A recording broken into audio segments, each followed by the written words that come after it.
Hello အားလုံးပဲမင်္ဂလာပါ Brain Tonic Channel ကကြိုဆိုပါရစေဒီနေ့ပြောပြမယ့်အကြောင်းအရာတော့မနက်ခင်းနိုးနိုးချင်းကော်ဖီတောင်းတင်သလားပဲဖြစ်ပါတယ်မနက်ခင်းကျမတို့နိုးလာတဲ့အချိန်မှာခန္ဓာကိုယ်ကကော်တီဇောလေဗယ်ကိုအမြင့်ဆုံးနဲ့အများဆုံးထုတ်ပေးပါတယ်ဒါကပဲသဘောကပြီးတဲ့ Internet Caffeine Coating Coffee ပါပဲတင့်ကိုမျိုးလုံးပွင့်လာအောင်လှုပ်လှုပ်ချင်းစိတ်ဖြစ်လာအောင်ကူညီပေးတာပါဒါပေမဲ့နိုးနိုးချင်းကော်ဖီတောင်းရင်ဘာဖြစ်လာနိုင်မလဲပြဿနာကတော့နှစ်ခုရှိပါတယ်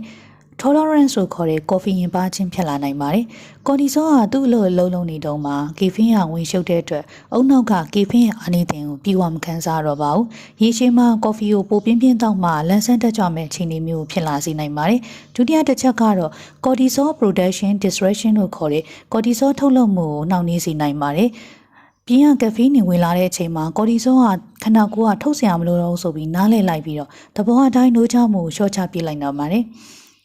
ဒါကြောင့်မလို့ကော်ဖီမတောက်ရရင်မနက်ခင်းမှာမလန့်မဆန်းနေတာတခုဖြစ်နိုင်ပါတယ်။ဒါကတော့ coffee dependency ကော်ဖီဆွဲလန့်မှုလို့ခေါ်တာပါ။ဒါကြောင့်မလို့သိပ္ပံပညာရှင်တွေကအကြံပြုထားတာကတော့90 minute strategy လို့ခေါ်တဲ့မနက်ခင်းနိုးပြီးချင်း90 မိနစ်သို့မဟုတ်1နာရီခွဲမှာတောက်ဖို့ပါပဲ။အဲ့ချိန်မှာသဘောကကော်တီဇောလေဗယ်ကတဖြည်းဖြည်းပြန်ကျသွားပါပြီ။အဲ့ဒီချိန်ကျမှကော်ဖီတောက်လိုက်မယ်ဆိုရင်ကီဖင်းကလိလက်သွားနေလို့ကြောင့်မို့အစားထိုးဝင်ယူလိုက်ပြီးတင့်ကိုနေ့လည်ချင်းအာရင်ပြူဝနေစေမှာပါ။ဒါကြောင့်မလို့မနက်ခင်းနိုးချင်းမတောက်ဘဲနဲ့မိနစ်90တနာရီခွဲကြာမှကော်ဖီတောက်ခြင်းဟာတင့်အောင်နောက်တဲ့အထီအောင်ဆုံးနဲ့အကောင်းဆုံးပဲဖြစ်ပါတယ်ရှင်။